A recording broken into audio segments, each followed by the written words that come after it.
മുനമ്പത്ത് judicial കമ്മീഷനെ നിയമിച്ച സർക്കാർ നടപടി ഹൈക്കോടതി റദ്ദാക്കി. വഖഫ് സംരക്ഷണ വേദി ഹൈക്കോടതിയിൽ നൽകിയ ഹർജിയിലാണ് ജസ്റ്റിസ് ബെച്ചു കുര്യൻ തോമസ് ഉത്തരവിട്ടത്. കടുത്ത രാഷ്ട്രീയ തിരിച്ചടിയായ തീരുമാനത്തിനെതിരെ അപ്പീൽ നൽകാനാണ് സർക്കാരിന്റെ നീക്കം. സർക്കാരിന് ജുഡീഷ്യൽ കമ്മീഷനെ നിയമിക്കാനുള്ള അധികാരമുണ്ട്. പക്ഷേ വഖഫ് ഭൂമിയിൽ തീരുമാനമെടുക്കാനുള്ള അവകാശം വഖഫ് ബോർഡിനും ട്രിബ്യൂണലിനുമാണ്. ജുഡീഷ്യൽ കമ്മീഷനെ നിയമിച്ച സർക്കാർ നടപടി ഹൈക്കോടതി റദ്ദാക്കി. നിജസ്ഥിതി അന്വേഷണം അറിയിക്കാനാണ് കമ്മീഷനെ നിയമിച്ചതെന്ന് സർക്കാർ വാദിച്ചെങ്കിലും ജസ്റ്റിസ് ബിച്ചു കുര്യൻ തോമസ് അംഗീകരിച്ചില്ല. ജുഡീഷ്യൽ കമ്മീഷൻ നിയമനത്തിൽ പൊതു താൽപര്യമില്ലെന്നും കോടതി കണ്ടെത്തി. മുനമ്പം സമരം പരിഹരിക്കാൻ സർക്കാർ കണ്ടെത്തിയ താൽക്കാലിക പരിഹാരമായിരുന്നു കമ്മീഷൻ നിയമനം. കോടതി വിധി തിരിച്ചടിയായതോടെ കടുത്ത രാഷ്ട്രീയ പ്രതിസന്ധിയാണ് മുന്നിലുള്ളത്. സമരസമിതി സർക്കാരിനെതിരെ രംഗത്ത് വന്നു.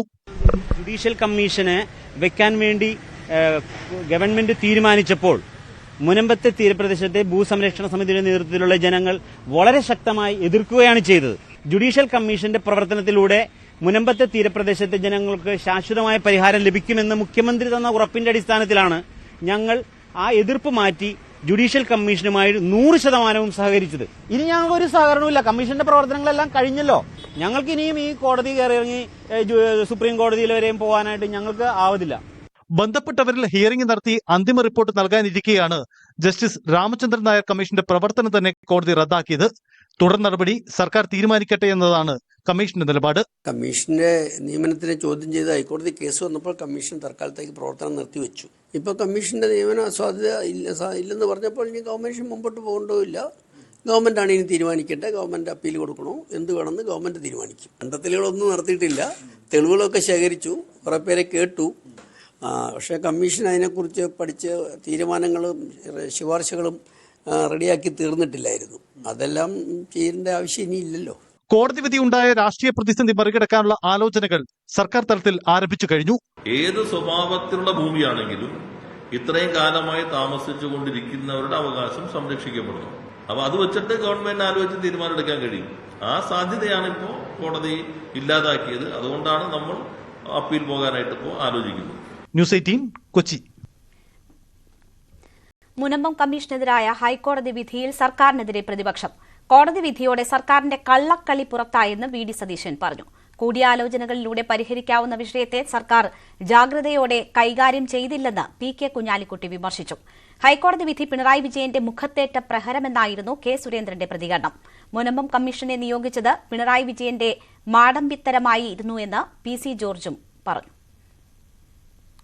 വഖഫ് ബോർഡിനെ കൊണ്ട് കുഴപ്പമുണ്ടാക്കിച്ച് പ്രശ്നമുണ്ടാക്കിച്ച് അത് നീട്ടിക്കൊണ്ടുപോയി ഒരു പൊളിറ്റിക്കൽ ഡിസിഷനാണ് എടുത്തത്. ഇനിയെങ്കിലും സർക്കാർ വേറെ തെറ്റായ വഴികൾക്ക് പോവാതെ അവിടെ താമസിക്കുന്ന ആളുകൾക്ക് ഒരു പെർമനന്റ് ടൈറ്റിൽ, എല്ലാത്തിനും പരിഹാരമായിട്ടുള്ള ഒരു നടപടി ഗവൺമെന്റ് സ്വീകരിക്കണം. ഗവൺമെന്റ് കാണിച്ച കള്ളക്കളിയാണ് ഇപ്പോൾ കോടതി വിധിയിലൂടെ പുറത്തു വന്നിരിക്കുന്നത്. ഞങ്ങൾ അന്നേ പറഞ്ഞു, ഈ ഒരു ജുഡീഷ്യൽ കമ്മീഷന് യാതൊരു തരത്തിലും പ്രവർത്തിക്കാനുള്ള അവകാശമില്ല. പാലക്കാട് ഉപതെരഞ്ഞെടുപ്പിന് മുമ്പ് മുസ്ലിം വോട്ടുകൾ മുഴുവൻ പെട്ടിയിലാക്കാൻ വേണ്ടി ക്രൈസ്തവ സമൂഹത്തിന്റെ ആശങ്കകൾ മുഴുവൻ കാറ്റിൽ പറത്തിക്കൊണ്ട് ഇവര് നടത്തിയ ഒരു നീക്കമായിരുന്നു. ഇപ്പോൾ ഹൈക്കോടതിയുടെ പരാമർശം പിണറായി വിജയന്റെ മുഖത്തേറ്റ ഏറ്റവും വലിയ പ്രഹരമാണ്. കേന്ദ്ര ഗവൺമെന്റ് അധികാരത്തിൽപ്പെട്ട കാര്യം പിണറായി വിജയൻ ഏറ്റെടുക്കാൻ പറ്റും. മുനമ്പ് വിഷയില് അവിടുത്തെ പാവപ്പെട്ട ആളുകൾക്ക് ഭൂമി കൊടുത്തേ മതിയാവും. പിണറായി വിജയൻ ചെയ്യേണ്ടിയിരുന്നത് അതിലെ കക്ഷികളെ കൊണ്ട് അപ്പീൽ കൊടുപ്പിച്ച് അതിന്മേൽ കോടതി വിധി മേടിക്കണമായിരുന്നു. എന്നിട്ട് ഒരു കമ്മീഷൻ വെക്കുന്നതിനെ പറ്റി ആലോചിക്കണം. കോടതി വിധി എന്താണെന്നുള്ളത് പരിശോധിച്ച് ആവശ്യമായ നിലപാട് ഗവൺമെന്റ് സ്വീകരിക്കും. മുനമ്പം പ്രശ്നത്തിൽ ഗവൺമെന്റ് എടുത്ത ഇടതുപക്ഷ ജനാധിപത്യ മുന്നണി എടുത്ത ഒരു നയപരമായ നിലപാട് അത് അവിടുത്തെ കൈവശക്കാർക്ക് അനുകൂലമാണ്. അതുകൊണ്ട് എന്താണ് ഇപ്പോൾ കോടതി ഇങ്ങനെ ഒരു നിലപാടെടുത്തതെന്നുള്ളത് അതിന്റെ വിശദാംശങ്ങൾ പരിശോധിച്ചതിന് ശേഷം പറയാൻ കഴിയുള്ളൂ. സെക്രട്ടേറിയറ്റിന് മുന്നിൽ സമരമിരിക്കുന്ന ആശാവർക്കർമാർ 3ാം ഘട്ട സമരം പ്രഖ്യാപിച്ചു. ഈ മാസം 20 മുതൽ സമരം ചെയ്യുന്നവർ 3 മുൻനിര നേതാക്കൾ അനിശ്ചിതകാലത്തേക്ക് നിരാഹാര സമരമിരിക്കുമെന്നാണ് പ്രഖ്യാപനം. ആശമാർക്ക് മുന്നിൽ വഴങ്ങിയ സർക്കാർ ഓണറേറിയം ലഭിക്കുന്നതിനുള്ള 10 മാനദണ്ഡങ്ങൾ പിൻവലിച്ച് ഉത്തരവിറക്കി. സർക്കാർ സംഘടിപ്പിച്ച പരിശീലന പരിപാടി ബഹിഷ്കരിച്ച് ആശാവർക്കർമാർ സെക്രട്ടേറിയറ്റ് ഉപരോധിച്ചു.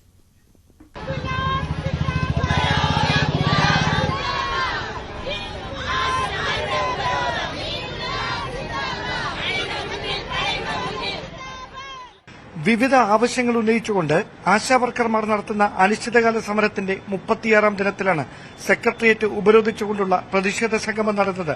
രാവിലെ 10:30 സമര കവാടത്തിലേക്ക് പ്രതിഷേധ റാലിയായി എത്തിയ ആശമാർ MG റോഡിൽ കുത്തിയിരുന്നതോടെ ഗതാഗതം പൂർണ്ണമായി സ്തംഭിച്ചു.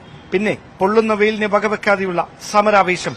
ചില്ലുമേടകളിൽ ഇരിക്കുന്നവർക്ക് ഈ സമരം തിരിച്ചറിയാനാവില്ലെന്ന് ഉദ്ഘാടനം ചെയ്ത KK രമ MLA.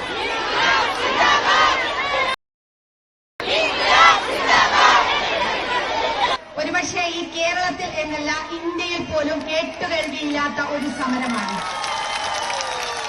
വളരെ പ്രയാസകരമായ അങ്ങേയറ്റം ബുദ്ധിമുട്ടേറിയ ഒരു സാഹചര്യങ്ങളെയും പ്രതിസന്ധികളെയും ഒക്കെ തരണം ചെയ്തുകൊണ്ടാണ് നിങ്ങൾ ഇവിടെ ഈ സമരത്തിൽ വന്നിരിക്കുന്നത്. ഡെപ്യൂട്ടി പോലീസ് കമ്മീഷണറുടെ നേതൃത്വത്തിൽ വൻ പോലീസ് സംഘം സ്ഥലത്ത് നിലയുറപ്പിച്ചിരുന്നെങ്കിലും റോഡ് ഉപരോധിച്ചവരെ നീക്കാൻ യാതൊരു പ്രകോപനത്തിനും പോലീസ് മുതിർന്നില്ല.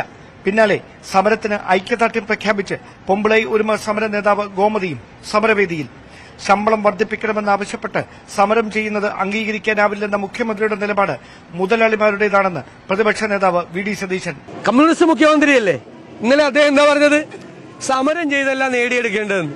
ഇത് കുറെ ആളുകൾ കൂടി അതിന്റെ അകത്ത് ഈ സമരം വിജയിക്കാൻ പാടില്ല എന്നൊരു വാശിയോടുകൂടി ഇറങ്ങിയിരിക്കുകയാണ്. ഈ പാവപ്പെട്ട സ്ത്രീകൾ ഇവിടെ വന്ന് സമരം ചെയ്യുമ്പോൾ അവരോടാണോ സർക്കാരിന്റെ യുദ്ധപ്രഖ്യാപനം? കേന്ദ്ര ധനകാര്യമന്ത്രിയുമായി കൂടിക്കാഴ്ച നടത്തിയ മുഖ്യമന്ത്രി ആശാവർക്കർമാരെക്കുറിച്ച് ഒരു വാക്കുപോലും അവരോട് സംസാരിച്ചില്ലെന്ന് BJP സംസ്ഥാന അധ്യക്ഷൻ K സുരേന്ദ്രന്റെ വിമർശനം. ആശാവർക്കർമാരും സമരത്തിൽ പങ്കെടുക്കാതിരിക്കാൻ വേണ്ടി ഇത് ആദ്യമായിട്ടൊരു ട്രെയിനിങ്. ഇത്രയും കാലം എവിടെയായിരുന്നു ഈ സർക്കാർ? ഒരു നയപൈസയുടെ കുടിശ്ശിക കേരളത്തിന് നൽകാനില്ല എന്ന് പാർലമെന്റിൽ അസന്നിഗ്ധമായി കേന്ദ്ര ആരോഗ്യമന്ത്രി ശ്രീ JP നഡ്ഡാജി പറഞ്ഞതോടുകൂടി ഈ സർക്കാർ മുന്നോട്ട് വെച്ച എല്ലാ വാദമുഖങ്ങളും പൊളിഞ്ഞു പാളീസായിരിക്കും. ആശാവർക്കർമാർക്ക് വേണ്ടി സർക്കാർ ജില്ലാ തലങ്ങളിൽ സംഘടിപ്പിച്ച പരിശീലന പരിപാടി ബഹിഷ്കരിച്ചുകൊണ്ടാണ് വിവിധ ജില്ലകളിൽ നിന്നുള്ള ആശമാർ ഉപരോധത്തിന്റെ ഭാഗമായത്. പ്രതിഷേധം കണക്കിലെടുത്ത് സെക്രട്ടേറിയറ്റിന്റെ 4 കവാടങ്ങളിലും കനത്ത സുരക്ഷയാണ് പോലീസ് ഒരുക്കിയത്. അതേസമയം സർക്കാർ ഒടുവിൽ ആശമാർക്ക് മുന്നിൽ വഴങ്ങി ഓണറേറിയം ലഭിക്കുന്നതിനുള്ള 10 മാനദണ്ഡങ്ങൾ പിൻവലിച്ചുകൊണ്ടുള്ള ഉത്തരവ് കൈമാറി. തീരുമാനത്തെ കയ്യടിയോടെയാണ് ആശമാർ സ്വീകരിച്ചത്. വാർത്ത കൂടെയുണ്ട്. നമ്മളുടെ ഓണറേറിയത്തിന് ഏർപ്പെടുത്തിയിരുന്ന 10 മാനദണ്ഡങ്ങൾ പിൻവലിച്ചുകൊണ്ട്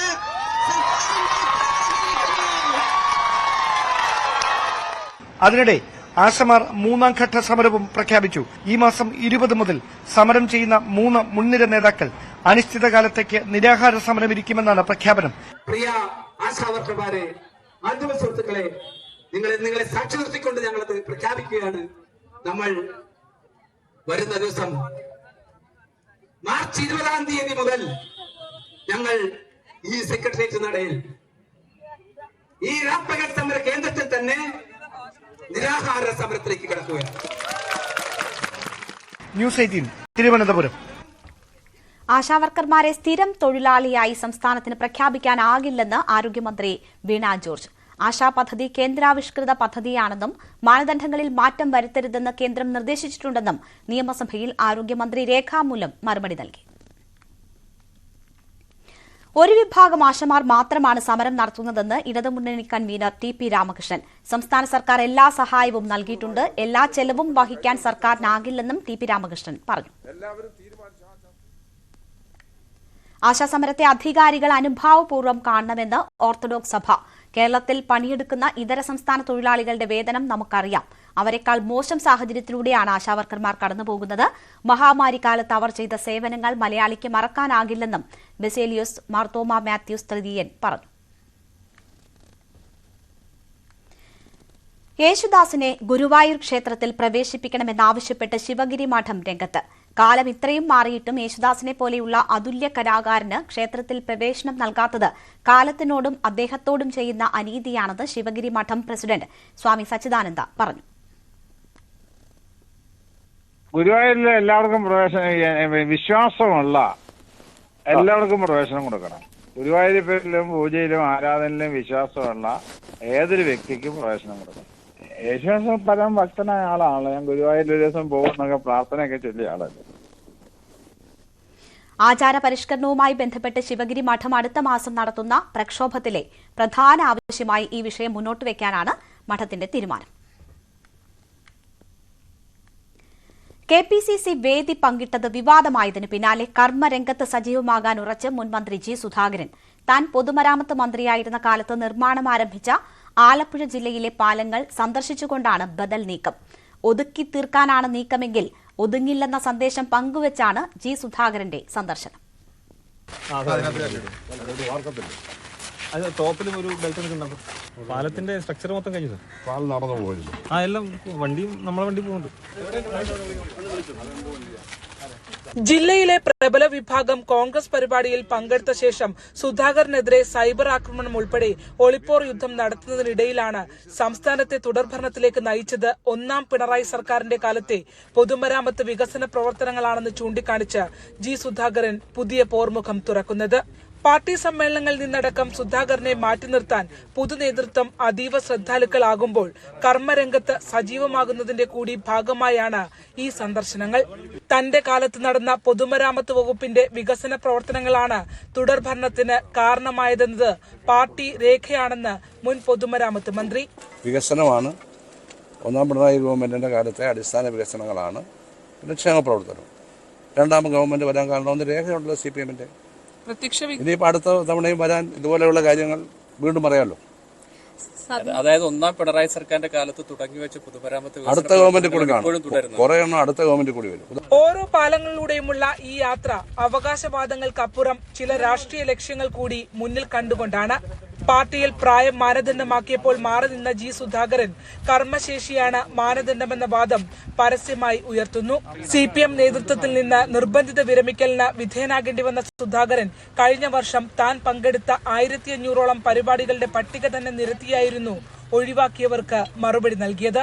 ഇതിനിടയിൽ സൈബർ ലോകത്ത് ആക്രമണമുണ്ടായപ്പോഴും കുലുങ്ങാതിരുന്ന സുധാകരൻ ജനം വിളിച്ചിട്ടാണ് താൻ പെരുമ്പളത്തേക്ക് എത്തിയതെന്ന് ഇന്നത്തെ സന്ദർശനത്തെക്കുറിച്ച് വിശദീകരിക്കുന്നു. ജി സുധാകരൻ പെരുമ്പളം പാലത്തിലൂടെ നടന്നു കയറുമ്പോൾ രാഷ്ട്രീയ രംഗത്ത് തനിക്ക് നിർബന്ധിത വിരമിക്കൽ പ്രഖ്യാപിച്ചവരോട് കർമ്മരംഗത്ത് ഇനിയുമേറെ മുന്നോട്ടു പോകാൻ തനിക്ക് കഴിയുമെന്ന് കൂടി അദ്ദേഹം പറയാതെ പറയുകയാണ്. ക്യാമറമാൻ പ്രശാന്ത് മംഗലശ്ശേരിക്കൊപ്പം ആലപ്പുഴ പെരുമ്പളത്തു നിന്നും ശരണ്യ സ്നേഹജൻ, ന്യൂസ് 18. അതേസമയം തനിക്കെതിരായ സൈബർ ആക്രമണത്തിൽ CPM ആലപ്പുഴ ജില്ലാ സെക്രട്ടറി R. നാസർ തുടരുന്ന മൌനത്തിൽ പരിഹാസവുമായും ജി സുധാകരൻ രംഗത്തുവന്നു. ജില്ലാ സെക്രട്ടറിയുടെ മൌനത്തിൽ തനിക്ക് പരിഭവമില്ല. ജില്ലാ സെക്രട്ടറിക്ക് മുകളിലും ആളുണ്ടല്ലോ. ജില്ലാ സെക്രട്ടറിക്ക് പ്രതികരിക്കാൻ തോന്നിക്കാണില്ല എന്ന് അദ്ദേഹം പറഞ്ഞു. ജില്ലാ സെക്രട്ടറിയുടെ കോളേജ് പഠനകാലത്ത് താൻ CPM നേതാവാണെന്നും ജി സുധാകരൻ പറഞ്ഞു. സൈബർ ആക്രമണങ്ങളിൽ തനിക്ക് പരിക്കേറ്റിട്ടില്ല. തന്നെ ആരും സംരക്ഷിക്കേണ്ട. പാർലമെന്ററി രംഗത്ത് ഇനി തുടരണമോ എന്നത് ആലോചിച്ചിട്ടില്ലെന്നും ജി സുധാകരൻ പറഞ്ഞു. ജില്ലാ സെക്രട്ടറിയെ പറ്റി എനിക്കൊരു പരാതിയില്ല. ഞാൻ പറഞ്ഞത് എനിക്കയാളെ കോളേജ് പഠിക്കുമ്പോഴേ യാതൊരു പരാതിയില്ല. ഞാൻ പോലും പിന്തുണച്ചിട്ടുണ്ട്. എന്നെ പ്രൊട്ടക്ട് ചെയ്യാൻ വേണ്ടിയല്ല ഞാൻ പിന്തുണയ്ക്കുന്നത്. പാർട്ടിയുടെ ജില്ലാ സെക്രട്ടറി പാർലമെന്റ് രംഗത്ത് ഉണ്ടാകാൻ വേണ്ടി ഞാൻ അതിനുവേണ്ടി ഒന്നും ചെയ്യുന്നില്ല. അതിനുവേണ്ടി ഇപ്പോൾ ഒന്നും ആഗ്രഹിച്ചിട്ടില്ല. ആരും ഒന്നും പറഞ്ഞിട്ടില്ല. പാർട്ടി അന്നെന്താ തീരുമാനിക്കാൻ എനിക്ക് പറയാൻ പറ്റില്ല. മുഖ്യമന്ത്രിയും കേന്ദ്ര ധനമന്ത്രി നിർമ്മല സീതാരാമനും തമ്മിൽ നടത്തിയ കൂടിക്കാഴ്ച ആയുധമാക്കി പ്രതിപക്ഷം നിയമസഭയിൽ. എന്ത് അനൌദ്യോഗിക ചർച്ചയാണ് ഗവർണറുടെ സാന്നിധ്യത്തിൽ നിർമ്മല സീതാരാമനുമായി നടത്തിയതെന്ന് രമേശ് ചെന്നിത്തല ചോദിച്ചു. നിയമസഭാ തെരഞ്ഞെടുപ്പിന് മുന്നോടിയായുള്ള റിഹേഴ്സലാണ് നടന്നതെന്നും രമേശ് ചെന്നിത്തല ആരോപിച്ചു. നിർമ്മല സീതാരാമനുമായുള്ള കൂടിക്കാഴ്ചയ്ക്ക് ഗവർണർ പാലമായിരുന്നില്ലെന്ന് മുഖ്യമന്ത്രി മറുപടി നൽകി. അത് വെറുമൊരു ബ്രേക്ക്ഫാസ്റ്റ് മീറ്റിംഗ് മാത്രമായിരുന്നു എന്നാണ് മുഖ്യമന്ത്രി പറഞ്ഞത്. വിമാനത്തിൽ ഒന്നിച്ചു പോകുമ്പോഴാണ് MPമാർക്ക് നൽകിയ വിരുന്നിലേക്ക് ക്ഷണിച്ചതെന്നും മുഖ്യമന്ത്രി സഭയിൽ പറഞ്ഞു. ഇത് BJPയിലെ 3ാം സ്ഥാനത്ത് വഹിക്കുന്ന ധനകാര്യമന്ത്രി കേരളത്തിന്റെ മുഖ്യമന്ത്രിയെ അവിടെ വന്ന് കാണണമെങ്കിൽ അതും അനൌദ്യോഗിക സന്ദർശനം നടത്തുമ്പോൾ അതിനകത്ത് രാഷ്ട്രീയം കാണുന്നതിൽ എന്താണ് സാർ തെറ്റ്? അതിനകത്ത് കേരളത്തിന്റെ ഗവർണർ ഒരു പാലമായി പ്രവർത്തിക്കുന്നുവെന്ന് ഞങ്ങൾ പറഞ്ഞാൽ അതിനെ തെറ്റ് പറയാൻ കഴിയുമോ? തീർത്തും ഒരു സൗഹൃദ സംഭാഷണം മാത്രമായിരുന്നു. മറ്റു തരത്തിലുള്ള ഏതെങ്കിലും ഒരു നിവേദനം കൊടുക്കലോ അതിനുള്ളൊരു അവസരമാക്കിയ ബ്രേക്ക്ഫാസ്റ്റ് മീറ്റിംഗ് മാറ്റുകയല്ല ഞാൻ ചെയ്തത്. അത് വെറും ഒരു ബ്രേക്ക്ഫാസ്റ്റ് മീറ്റിംഗ് മാത്രമായിരുന്നു. അതാണ് ഉണ്ടായത്. ഇടുക്കി ഗ്രാമ്പയിൽ ജനവാസ മേഖലയിൽ ഭീതി പരത്തിയ കടുവ ചത്തു. മയക്കുവെടി വെച്ചെങ്കിലും വനപാലക സംഘത്തിനു നേരെ ചാടി വീണ കടുവ വെടിയേറ്റതിനെ തുടർന്നാണ് ചത്തത്. പ്രദേശത്തെ തേയിലത്തോട്ടത്തിനുള്ളിലായിരുന്ന കടുവയെ വെറ്റിനറി ഡോക്ടർമാരായ അനുരാജിന്റെയും അനുമോദിന്റെയും നേതൃത്വത്തിലുള്ള സംഘമാണ് മയക്കുവെടി വെച്ചത്. കടുവയ്ക്കായി കൂടുവെച്ച് കാത്തിരിക്കുന്നതിനിടെയാണ് ഇന്ന് പുലർച്ചെ വീണ്ടും ആക്രമണമുണ്ടായത്. പ്രദേശവാസികളുടെ പശുവിനെയും നായയെയും കടുവ കൊന്നു. തുടർന്ന് നടത്തിയ പരിശോധനയിൽ ലയത്തിനോട് ചേർന്നുള്ള വേലിക്ക് സമീപം തേയിലത്തോട്ടത്തിൽ കടുവയെ കണ്ടെത്തി. എന്നാൽ മയക്കുവെടി വെക്കാനുള്ള സാഹചര്യം അവിടെ ഇല്ലാത്തതിനാൽ മറ്റൊരു സ്ഥലത്തേക്ക് കടുവ നീങ്ങിയ ശേഷമാണ് വെടിവെച്ചത്. പിന്നീട് കടുവയ്ക്കരികിലെത്തിയ ദൌത്യസംഘത്തിന് നേരെ 6 അടി ഉയരത്തിൽ നിന്ന് കടുവ ചാടി വീണു. ഇതേ തുടർന്ന് പ്രാണരക്ഷാർത്ഥം ദൌത്യസംഘം വെടിവെച്ച് വീഴ്ത്തുകയായിരുന്നു. ഇത് വീണ്ടും ഒരു പിടികൂടി വെക്കാൻ വേണ്ടി 2 പിടി. എന്നാൽ കടുവയ്ക്ക് ആദ്യം മയക്കുവെടിയേറ്റെങ്കിലും കടുവ മയങ്ങാൻ സമയമെടുത്തു. ഇതേ തുടർന്നാണ് രണ്ടാമതും മയക്കുവെടി വെച്ചത്. തുടർന്നാണ് കടുവ ദൌത്യസംഘത്തിന് നേരെ ചാടി വീണത്. വനപാലക സംഘത്തിലെ മനുവിന് ശാരീരികമായി പരിക്കേറ്റില്ലെങ്കിലും ഇയാളെ ആശുപത്രിയിൽ പ്രവേശിപ്പിച്ചു. മനുവിന്റെ ഷീൽഡിൽ അടിച്ച് ആ ഷീൽഡ് വലിച്ചു കീറി കടുവ. രണ്ടാമത്തെ അടി മനുവിന്റെ ഹെൽമെറ്റിലായിരുന്നു. ഹെൽമെറ്റ് പൊട്ടി താഴെ വീണു. മൂന്നാമത്തെ അടി മനുവിന്റെ തലയ്ക്ക് അടിക്കാൻ തുടങ്ങുമ്പോൾ അതിനെ നമുക്ക് ഫയർ ചെയ്യേണ്ടി വന്നു. അങ്ങനെ കടുവ ഡെത്തായിട്ടുണ്ട്. അതാണ് സംഭവിച്ചത്. പിടികൂടിയ കടുവയ്ക്ക് ചികിത്സ നൽകാനുള്ള ക്രമീകരണങ്ങളെല്ലാം ഏർപ്പെടുത്തിയിരുന്നു. കടുവയെ തേക്കടിയിലെ പെരിയാർ വന്യജീവി സങ്കേതത്തിലേക്ക് ഇതിനായി കൊണ്ടുപോകുന്നതിനിടെയാണ് കടുവ ചത്തത്. 3 തവണ വെടിയേറ്റതാണ് മരണകാരണമെന്നാണ് പ്രാഥമിക നിഗമനം. ന്യൂസ് 18 ഇടുക്കി. ഉത്സവങ്ങളിൽ ആന എഴുന്നള്ളിപ്പിന് നിയന്ത്രണങ്ങൾ ഏർപ്പെടുത്തിയ കേരള ഹൈക്കോടതി ഉത്തരവ് സ്റ്റേ ചെയ്ത സുപ്രീംകോടതി. പൂർണ്ണമായും ആന എഴുന്നള്ളിപ്പ് തടയാനുള്ള നീക്കമാണ് ഹൈക്കോടതി നടത്തുന്നതെന്ന് സുപ്രീംകോടതി നിരീക്ഷിച്ചു. ആന എഴുന്നള്ളിപ്പ് സംസ്കാരത്തിന്റെ ഭാഗമാണെന്ന് ജസ്റ്റിസുമാരായ BV നാഗരത്ന, സതീഷ് ചന്ദ്ര ശർമ്മ എന്നിവരടങ്ങിയ ബെഞ്ച് അഭിപ്രായപ്പെട്ടു. കേരള ഹൈക്കോടതി ഉത്തരവിനെതിരെ വിശ്വ ഗജസേവാ സമിതി എന്ന സംഘടനയാണ് സുപ്രീംകോടതിയെ സമീപിച്ചത്. പ്രശസ്ത ഗാനരചയിതാവ് മങ്കൊമ്പ് ഗോപാലകൃഷ്ണൻ അന്തരിച്ചു. കൊച്ചിയിലെ സ്വകാര്യ ആശുപത്രിയിലായിരുന്നു അന്ത്യം. വിവരങ്ങളുമായി സജീവ് സി വാര്യർ ചേരുകയാണ്. സജീവ്, ഒരുപാട് മലയാളികൾ നെഞ്ചേറ്റുന്ന ഒരുപാട് ഗാനങ്ങളുടെ സൃഷ്ടാവാണ്. ബാഹുബലി ചിത്രത്തിലൂടെ പുതുതലമുറയ്ക്കും ഏറെ പരിചിതനും ആണ് അദ്ദേഹം. എപ്പോഴാണ് അദ്ദേഹത്തിന്റെ അന്ത്യം സംഭവിച്ചത്? വിവരങ്ങൾ എന്തൊക്കെയാണ്? രേണുക, മങ്കൊമ്പ് ഗോപാലകൃഷ്ണൻ ഏതാനും ദിവസങ്ങളായി കൊച്ചിയിലെ സ്വകാര്യ ആശുപത്രിയിൽ ചികിത്സയിലായിരുന്നു. 5 മണിയോടെയാണ് നിര്യാണം ഉണ്ടായത്. ശാരീരിക അവശതയെ തുടർന്ന് ഒരാഴ്ചയായി ആശുപത്രിയിൽ കഴിയുകയായിരുന്നു അദ്ദേഹം. ഒട്ടേറെ ഗാനങ്ങൾ കൊണ്ട് മലയാളത്തെ സമ്പന്നമാക്കിയ, മലയാള ഗാനശാഖയെ സമ്പന്നമാക്കിയ ഒരു ഗാനരചയിതാവാണ് അദ്ദേഹം. ഏറ്റവും പ്രധാനപ്പെട്ട, ഏറ്റവും മഹാന്മാരായ ഒട്ടേറെ സംഗീത സംവിധായകരോടൊപ്പം പ്രവർത്തിച്ചു. അദ്ദേഹത്തിൻ്റെ ഗാനങ്ങൾ നമുക്കറിയാം. ആഷാഢമാസം, അതുപോലെ ലക്ഷാർച്ചന കണ്ടു മടങ്ങുമ്പോൾ തുടങ്ങിയ ഗാനങ്ങൾ, ഒട്ടേറെ ഗാനങ്ങൾ മലയാളി മനസ്സുകളിലുണ്ട്. അതുപോലെ ഒട്ടേറെ സിനിമകളിലെ മൊഴിമാറ്റം അദ്ദേഹം നടത്തിയിട്ടുണ്ട്. ബാഹുബലി അടക്കമുള്ള ചിത്രങ്ങളിൽ അദ്ദേഹം പ്രവർത്തിച്ചു. 2017 വരെ വളരെ സജീവമായി ഗാനരചന രംഗത്ത് ഉണ്ടായിരുന്നു. 1970കളിലാണ് അദ്ദേഹത്തിൻ്റെ ഗാനരചന രംഗത്തെ പ്രവേശനം. അതിനുശേഷം നിറയെ ഗാനങ്ങളുണ്ടായിരുന്നു. ദക്ഷിണാമൂർത്തി സ്വാമി, അതുപോലെ ജി ദേവരാജൻ, രവീന്ദ്ര ജെയിൻ അടക്കമുള്ള വലിയ സംഗീത സംവിധായകർക്കൊപ്പം പ്രവർത്തിച്ചിട്ടുണ്ട്. ഒട്ടേറെ മലയാള ചിത്രങ്ങൾക്ക് ഏകദേശം 87-90 ചിത്രങ്ങളിൽ ഗാനങ്ങൾ എഴുതി. ശരി, സജീവ് വാര്യരാണ് വിവരങ്ങൾ നൽകിയത്.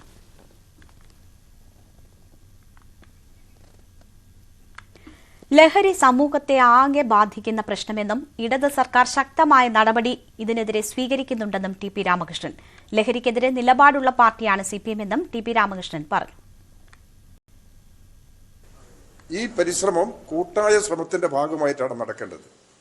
കേരളത്തിലെ ഗവൺമെന്റ് ഈ കാര്യത്തിൽ മുഖ്യ പരിഗണന നൽകുന്നുണ്ട്. അപ്പോൾ എല്ലാ ഭാഗങ്ങളിൽ നിന്നുമുള്ള സഹകരണത്തോടു കൂടി നമ്മുടെ ഓരോരുത്തരുടെയും കുടുംബത്തെ രക്ഷിക്കുക എന്നുള്ള ബോധ്യത്തിന്റെ അടിസ്ഥാനത്തിൽ ലഹരിയെ തടയുന്നതിന് വേണ്ടിയുള്ള സംഘടിത ശ്രമം എല്ലാവരും ചേർന്ന് സ്വീകരിക്കുക എന്നുള്ളതാണ് പ്രധാനം. അത്തരമൊരു നിലപാട് സ്വീകരിക്കുന്നതിനാണ് കേരളത്തിലെ ഇടതുപക്ഷ ജനാധിപത്യ മുന്നണി ഗവൺമെന്റ് മുൻകൈയെടുത്ത് പ്രവർത്തിച്ചു വരുന്നത്. ലഹരിയിൽ രാഷ്ട്രീയം പാടില്ല എന്നുള്ളതാണ്. കക്ഷി രാഷ്ട്രീയം ഇല്ല, ലഹരിക്കെന്ത് രാഷ്ട്രീയം? ലഹരിക്ക് രാഷ്ട്രീയത്തിന്റെ അടിസ്ഥാനത്തിൽ ഇതിനെ വേർതിരിക്കേണ്ടതല്ല. രാഷ്ട്രീയ പ്രസ്ഥാനത്തിന്റെ ഭാഗമായവർ ലഹരിക്ക് വിധേയമാകാതിരിക്കാൻ കർശനമായ നിലപാട് സ്വീകരിക്കണം. ഈ ഇന്ത്യയിലെ ഒരു പാർട്ടിയുടെ ഭരണഘടനയിൽ മദ്യത്തിനെതിരെ ശക്തമായ നിലപാടെടുത്തിരിക്കുന്നത്, ലഹരിക്കെതിരെ നിലപാടെടുത്തിരിക്കുന്നത് CPIMന്റെ ഭരണഘടനയാണ്. ആ ഭരണഘടനയ്ക്കനുസൃതമായി നിലപാട് സ്വീകരിക്കാത്തവർ സ്വാഭാവികമായിട്ടും പാർട്ടിയിൽ നിന്ന് പുറത്തു പോകേണ്ടി വരും. കനത്ത മഴയിൽ നിറഞ്ഞൊഴുകിയ ഓവുചാലിൽ വീണ് കാണാതായ 60-കാരന്റെ മൃതദേഹം കണ്ടെത്തി. കോവൂർ സ്വദേശി കളത്തിൻപൊയിൽ ശശിയാണ് മരിച്ചത്. അപകടം നടന്ന സ്ഥലത്ത് നിന്ന് 3 കിലോമീറ്റർ മാറി റോഡിനോട് ചേർന്ന ഓവുചാലിലാണ് മൃതദേഹം കണ്ടെത്തിയത്. മൃതദേഹം പുറത്തെടുത്ത് തുടർ നടപടികൾക്കായി കോഴിക്കോട് മെഡിക്കൽ കോളേജ് ആശുപത്രിയിലേക്ക് മാറ്റി. ഞായറാഴ്ച രാത്രി 8:30യോടെയാണ് ശശി ഓടയിൽ വീണത്. കനത്ത മഴയെ തുടർന്ന് കോവൂർ MLA റോഡിൽ മണലേരി താഴത്തെ ബസ് സ്റ്റോപ്പിൽ കയറി നിൽക്കുകയായിരുന്നു ശശിയും സുഹൃത്തും. ഇതിനിടെ അബദ്ധത്തിൽ കാൽവഴുതിയാണ് ശശി ഓവുചാലിൽ വീണത്. സമീപത്തുണ്ടായിരുന്ന ആളുകൾ തിരച്ചിൽ നടത്തിയെങ്കിലും ശശിയെ കണ്ടെത്താനായില്ല. തുടർന്ന് നാട്ടുകാർ അഗ്നിരക്ഷാസേനയെ വിവരമറിയിച്ചു. നാട്ടുകാരും അഗ്നിരക്ഷാസേനയും സന്നദ്ധ പ്രവർത്തകരും 2 കിലോമീറ്റർ ദൂരത്തിൽ രാത്രി വൈകിയും പരിശോധന നടത്തിയെങ്കിലും ഫലമുണ്ടായില്ല. ശക്തമായ മഴയും തെരച്ചിലിന് വെല്ലുവിളിയായി. ഇതോടെ രാത്രി 2 മണിയോടെ തെരച്ചിൽ നിർത്തിവെച്ചു. തുടർന്ന് രാവിലെ തെരച്ചിൽ പുനരാരംഭിക്കാനിരിക്കെയാണ് മൃതദേഹം കണ്ടതായി നാട്ടുകാർ പോലീസിനെയും അഗ്നിരക്ഷാസേനയെയും അറിയിച്ചത്. ഇന്നലെ രാത്രി പരിശോധന നടത്തിയിരുന്നു. ഇന്നലെ രാത്രി തെരച്ചിൽ നിർത്തിവെച്ചാണ്. ഈ ഭാഗത്തോട് ഇങ്ങനെ പരിശോധന നടത്തി വരികയായിരുന്നു. രാത്രി ആയപ്പോൾ തെരച്ചിൽ നിർത്തിവെച്ചാണ്. രാവിലെ നേരത്തെ തുടരാനുള്ള രീതിയിൽ രാത്രി നിർത്തിവെച്ചാണ്. കോവൂർ, ചേവായൂർ, ചേവരമ്പലം മെഡിക്കൽ കോളേജ് പ്രദേശങ്ങളിലെ വെള്ളം അപകടം നടന്നയിടത്തെ ഓവുചാലിലൂടെ മാമ്പുഴയിലാണ് എത്തുന്നത്. ഇവിടങ്ങളിൽ ഓടകൾക്ക് കൈവരി സ്ഥാപിക്കാത്തതിനാൽ മുമ്പും അപകടങ്ങൾ ഉണ്ടായിട്ടുണ്ടെന്നാണ് നാട്ടുകാർ പറയുന്നത്. കോർപ്പറേഷനും പഞ്ചായത്തും തമ്മിൽ അതിർത്തി പങ്കിടുന്ന സ്ഥലമായതിനാൽ ഓട നവീകരണത്തിലടക്കം പ്രതിസന്ധികൾ നേരിടാറുണ്ടെന്ന് ജനപ്രതിനിധികളും പറയുന്നു. ന്യൂസ് 18 കോഴിക്കോട്.